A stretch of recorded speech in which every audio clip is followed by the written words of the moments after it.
तर हा आमरस बघा काय मस्त असा दाटसर आणि रंगही अगदी छान आलेला आहे। तर आज आपण अक्षय तृतीया स्पेशल मस्त अशी आमरस आणि पुरीची रेसिपी पाहणार आहोत। आमरस बनवताना आणि पुरी बनवताना बऱ्याचशा छोट्या मोठ्या टिप्स मी तुम्हाला सांगितलेल्या आहेत, त्या वापरून नक्की बनवा। अगदी तुमची पुरी तेलकटही होणार नाही आणि आमरससुद्धा काळा पडणार नाही।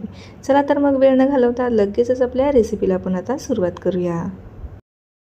तर पुरी बनवायला सुरुवात करूया। इथे मिक्सिंग बाउलमध्ये मी 2 कप भर एवढं गव्हाचं पीठ घेतलेलं आहे। गव्हाचं पीठ छान असं चाळून घेतलेलं आहे। मेजरिंग कप नसेल तर तुम्ही या ठिकाणी वाटीने सुद्धा मोजून घेऊ शकता।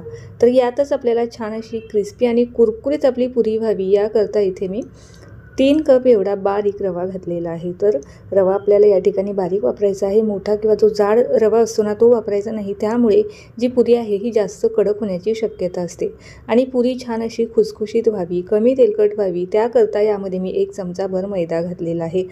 जर तुम्हाला यामध्ये मैदा घालायचा नसेल तर 1 चमचाभर तुम्ही बेसन पीठ जरी वापरलं ना तरीही चालेल। 1 चमचाभर मी गूळ छान बारीक करून घेतलेला आहे। गुळामुळे आपल्या पुरीला छान असा रंग येतो, त्यामुळे 1 चमचाभर गूळ वापरलेला आहे किंवा त्याऐवजी तुम्ही साखरसुद्धा घालू शकता। चवीप्रमाणे मीठ घातलेलं आहे आणि 2 चमचेभर आपल्याला तेलाचं मोहन घालायचं आहे। तर इथे मी थंड तेल वापरलेलं आहे, गरम करून घातलं तरीही काहीच हरकत नाही किंवा थंड वापरलं तरीही चालेल। शक्यतो यामध्ये आपल्याला मोहन म्हणून इथे तेलाचाच वापर करायचा आहे, तुपाचा वापर करू नका। आता हे जे तेलाचं मोहन आहे हे पिठामध्ये छान असं एकजीव करून घेऊया आणि हे पीठ आपण मळून घेऊया। पीठ मळताना फक्त आपल्याला हे जे पीठ आहे ना, आपण चपातीसाठी जसं कणिक मळतो अगदी तसं सैलसर मळायचं नाही, तर आपल्याला एकदम घट्ट पिठाचा हा गोळा मळायचा आहे। होता होईल शक्य तितका आपल्याला हा घट्ट गोळा मळून ठेवायचा आहे, तेव्हाच आपल्या ज्या पुऱ्या आहे ना ह्या तेलकट होत नाही आणि तेलसुद्धा ओढत नाही। जर आपण चपातीसारखं हे पीठ मळलं ना तर आपल्या ज्या पुऱ्या आहे ह्या तेलही जास्त ओढतील आणि जास्त तेलकट होईल। त्यासाठी पुरी बनवताना ही एक खास ट्रिक आहे, जे पीठ आपण मळणार असू ना ते एकदम घट्ट एकदम टाईट मळायचं आहे। तर हे पहा तुम्हाला इथे दिसत असेल, मी जे पीठ मळून घेतलेलं आहे ते एकदम घट्ट असं मळून घेतलेलं आहे। आता हे पीठ आपल्याला 10 ते 15 मिनटं झाकण ठेवून रेस्ट होण्यासाठी ठेवायचं आहे। हे पीठ जेवढं छान भिजणार तेवढी आपली जी पुरी आहे ही छान मस्त टम्म फुगणार आहे, त्यामुळे आपल्याला 10 ते 15 मिनटासाठी हे पीठ भिजत ठेवायचं आहे। 10 ते 15 मिनटं झालेले आहे, पीठ अगदी मऊसूत असं भिजलेलं आहे। पुन्हा एकदा तेलाचा हात लावून हे जे पीठ आहे ना हे छान असं सैल करून घेऊया। तर भिजल्यानंतर सुद्धा हे अजिबात जास्त सैल होता कामा नये। पीठ आपलं सैल झालं तर आपल्या पुऱ्या तेलकट होणार, त्यामुळे पीठ मळताना आपल्याला ह्या गोष्टीची काळजी घ्यावी लागणार आहे। हे जे पीठ आहे हे आपलं अजिबात कुठेही सैल होता कामा नये, त्यासाठी सुरुवातीलाच पीठ जितकं शक्य होईल तितकं घट्ट मळून घ्यायचं आहे। आता पिठाचे जे आहे ना मस्त अशा आपण गोळे तयार करून घेऊया, 1 लिंबाच्या आकारामध्ये। आता तुम्हाला पुऱ्या लहान मोठ्या हव्या असतील त्यानुसार तुम्ही याचे छान असे गोळे तयार करून घेऊया। सर्व पिठाचे जे गोळे आहे ते एकदाच तयार करून घ्यायचे आहे, म्हणजे पुऱ्या लाटताना सुद्धा अजिबात आपला टाईम वेस्ट होत नाही। तर सगळे जे पुऱ्यांसाठीचे गोळे आहे ते मी तयार करून घेतलेले आहे। आता हे जे गोळे आहे ना यावरतून 1 चमचाभर तेल टाकायचं आहे आणि हे आपल्याला झाकण ठेवून द्यायचं आहे। तर ह्या पुऱ्या आपण लाटत असताना यामध्ये आपल्याला कुठेही पिठाचा वापर करायचा नाही, फक्त ह्या पुऱ्या आपण तेलावरतीच लाटून घेणार आहे। सर्व जे तेल आहे ते मी ह्या गोळ्यांना छान चोळून घेतलेलं आहे। आता हे आपल्याला यातला 1 गोळा घ्यायचा आहे पुरी लाटण्यासाठी आणि बाकीचे जे राहिलेले गोळे आहेत ते आपल्याला व्यवस्थित एखाद्या कपड्याने म्हणा किंवा झाकण ठेवून हे साईडला ठेवून द्यायचे आहे, जेणेकरून हवेच्या संपर्कात येऊन हे कडक होऊ द्यायचे नाही। तर आता इथं पोळपाटाला सुद्धा मी अगदी थोडंसं तेल लावून घेणार आहे। पुन्हा एकदा सांगते, इथे आपल्याला अजिबात पिठाचा वापर करायचा नाही, लाटताना फक्त तेलावरती ह्या पुऱ्या लाटायच्या आहे। पिठाचा वापर केला तर ह्या ज्या पुऱ्या आहे ना ह्या कडक होतात, त्यामुळे इथे आपल्याला लाटताना पिठाचा वापर करायचा नाही। तर इथे मी लाटण्याला सुद्धा तेल लावून घेतलेलं आहे आणि मस्त अशा ह्या पुऱ्या आपण आता लाटून घेणार आहे। तर ह्या पुऱ्या लाटताना सुद्धा काही महत्त्वाच्या गोष्टी, पुरी आपल्याला अजिबात जास्त पातळ लाटायची नाही, अगदी आपण जशी चपाती लाटतो अगदी तशी चपाती लाटायची नाही, अगदी हलक्या हाताने आपल्याला ह्या पुऱ्या लाटून घ्यायच्या आहे। जेवढी हलक्या हाताने तुम्ही ही पुरी लाटाल ना तेवढी आपली जी पुरी आहे ही टम्म फुगणार आहे तेलात टाकल्याच्या नंतर।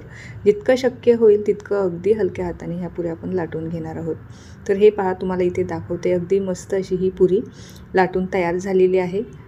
एकसारखी आपल्याला ही पुरी लाटून घ्यायची आहे, किंवा कुठे जाड किंवा कुठे पातळ अशी लाटायची नाही, अगदी एकसारखी ही पुरी आपली इथे लाटून तयार झालेली आहे।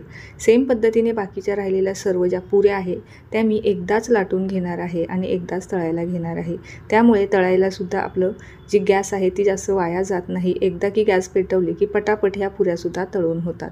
तर आता ही दुसरी ही पुरी तुम्हाला इथे लाटून दाखवते, अगदी मस्त ह्या पटापट ह्या पुऱ्या आपल्या लाटून तयार होतात। आपलं पीठसुद्धा अगदी परफेक्ट तयार झालेलं आहे। बऱ्याचदा पीठ जर व्यवस्थित नसेल तर पुऱ्या लाटताना आजूबाजूने फाटतात, परंतु आपलं पीठसुद्धा अगदी व्यवस्थित मस्त असं भिजलंही गेलेलं आहे आणि अगदी परफेक्ट पुरीसाठीचं हे पीठ तयार झालेलं आहे। यावरतून आपल्याला कुठेही रवा दिसत नाही। रव्यामुळे सुद्धा पुरी लाटताना थोडीशी ती फाटते।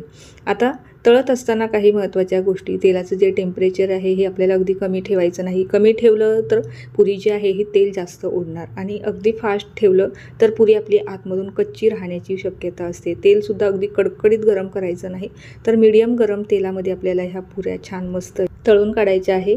तेलाचं टेम्परेचर जास्त असेल तर ते थोडंसं नॉर्मल करून घ्यायचं, म्हणजे गॅस कमी करायचा, थोडंसं नॉर्मल होऊ द्यायचं, त्यानंतर ह्या पुऱ्या तळायच्या। कारण गव्हाचं पीठ जे आहे ना हे रंगाने लगेच डार्क होतं आणि गॅस आपल्याला मध्यम ठेवायचा आहे। कमी किंवा मोठ्या गॅसवरती आपल्याला ह्या पुऱ्या तळायच्या नाही, गॅस मध्यमच ठेवायचा आहे। तर हे पहा, तेलात टाकल्या आपली जी पुरी आहे ही अगदी मस्त अशी टम्म फुगलेली आहे। आता तुम्हाला पुरीला कसा कलर हवा आहे त्यानुसार तुम्ही ही छान अशी तळून घ्यायची आहे। काहींना अगदीच पांढऱ्या पुऱ्या आवडत असतात, काहींना अगदी डार्क रंगावरच्या ज्या पुऱ्या असतात त्या आवडतात, तर तुम्ही त्यानुसार तुम्ही ह्या पुऱ्या तळून घ्यायच्या आहे। आणि पुरी तेलात सोडल्यानंतर आपल्याला अजिबात जास्त हिला अलटपलटसुद्धा करायची गरज नाही। एकदा दोनदा आपण ही छान दोन्हीही बाजूनी भाजून घेतली की लगेचच आपल्याला ही काढून घ्यायची आहे। तर हे पहा, अगदी आपली दुसरी ही पुरी या ठिकाणी तयार झालेली आहे। ह्या पुऱ्या तळायला अजिबात जास्त वेळ लागत नाही। आता जर तुमची कढाई मोठी असेल तर तुम्ही अगदी यामध्ये 2 ते 3 पुऱ्यासुद्धा टाकून ह्या तळू शकता। आता मी बाकीच्या राहिलेल्या पुऱ्यासुद्धा सेम पद्धतीने तळून काढणार आहे। तर पुऱ्या माझ्या छान तळून झालेल्या आहे। तळल्यानंतर पुरी तुम्हाला दाखवते, अजिबात कुठेही तुम्हाला जास्त तेलकट ही पुरी दिसणार नाही किंवा यावरतून कुठेही रवा दिसणार नाही। या ठिकाणी आपण बारीक रवा वापरल्यामुळे यावरती आपल्याला रवासुद्धा दिसणार नाही आणि मैदा वापरल्यामुळे आपल्या पुऱ्या एकदम नरम, मऊ, लुसलुशीत राहतात, खुसखुशीत राहतात बऱ्याच काळापर्यंत। पुऱ्या आपल्या बनवून तयार झालेल्या आहे। आता लगेचच आमरससुद्धा बनवून घेऊया। हापूस आंबे घेतलेले आहे। जे आंबे तुमच्याकडे अवेलेबल असेल ते आंबे तुम्ही इथे घेऊ शकता। आणल्यानंतर 10 ते 15 मिनटं थंड पाण्यामध्ये ठेवायचा, त्यानंतर स्वच्छ धुवून मागील जो काळपट भाग आहे तो काढून टाकायचा। आता आंबे छान असे आपण कट करून घेऊया आणि त्याच्या आतील जो गर आहे तो काढून घेऊया। आता इथे मी अगदी मिक्सरमध्ये हा जो आमरस आहे ना तो बनवणार आहे, किंवा तुम्ही जी पुरणाची चाळण असते ना त्यावरती आंब्याचे सालं काढून त्यावरती सुद्धा अगदी झटपट आमरस तयार होतो। ज्या वेळेला लाईट गेलेली असते ना त्यावेळेला पर्याय म्हणून तुम्ही पुरणाच्या चाळणीवरती सुद्धा आमरस तयार करू शकता, परंतु आता बऱ्याच जणांना एवढा वेळसुद्धा नसतो, त्यामुळे मिक्सर हा सगळ्यांना सोपा वाटतो आणि मिक्सरमधला जो आमरस आहे ना अगदी स्मूथ असं टेक्स्चर त्या आमरसला येतं, त्यामुळे मी हा आमरस अगदी मिक्सरमध्येच बनवणार आहे। आता सर्व जो आंब्यांचा गर आहे ना तो मी आता पटापट काढून घेते आणि त्यानंतर मिक्सरला फिरवून घेते। आता आमरस बनवताना काही गोष्टींची आपल्याला काळजी घ्यायची आहे। तर आमरस बनवत असताना यामध्ये आपण अगदी कमीत कमी पाण्याचा, म्हणजे शक्यतो अगदी पाणी वापरलंच नाही ना तरीही चालेल। पाण्यामुळे जो आमरस आहे ना त्याची टेस्टही थोडीशी चेंज होते आणि गोडीसुद्धा कमी होते। तर हे पहा, आंब्यांचं सगळं गर मी इथं काढून घेतलेलं आहे। मिक्सरमध्ये आता टाकून घेऊया आणि यामध्येच आपल्याला अगदी 3 चमचेवर एवढी साखर घालायची आहे। आता जर आंबा जास्त गोड असेल ना तुम्ही त्याऐवजी इथे तुम्ही साखरेचं जे प्रमाण आहे ते कमी करू शकता। तर आमरस बनवताना शक्यतो साखरच वापरा। गुळामुळे सुद्धा आमरस काळा पडतो, त्यामुळे इथे गूळ वापरू नका। पाव वाटीच्या आसपास इथे मी थंड दूध घेतलेलं आहे आणि आमरस काळा पडू नये याकरता अगदी काही 2 ते 3 बर्फाचे तुकडेसुद्धा घातलेले आहे। ही खास टिप आहे आमरस काळा पडू नये याकरता। काही केशरच्या काड्यासुद्धा टाकून घेतलेल्या आहे आणि अगदी मिक्सरला मस्त असं फिरवून घेऊया। आता जर तुम्हाला जास्त घट्ट वाटत असेल मिक्सरमध्ये दळत असताना त्यामध्ये थोडंसं दूध तुम्ही वापरू शकता, परंतु पाण्याचं जे प्रमाण आहे ना अगदी कमीच ठेवा। जर तुमच्याकडे पर्याय नसेल तर तुम्ही यामध्ये अगदी थोडंसं पाणी यामध्ये वापरू शकता। मिक्सरला फिरवून घेतल्याच्या नंतर टेक्स्चर पहा काय मस्त असं आलेलं आहे। अगदी स्मूथ असा हा आमरस तयार झालेला आहे। आता हा आमरस तुम्हाला किती घट्ट पातळ हवा आहे त्यानुसार अगदी खायच्या वेळेला तुम्ही यामध्ये जे दूध आहे ना ते यामध्ये ॲड करू शकता। तर हा अगदी परफेक्ट असा आमरस तयार झालेला आहे।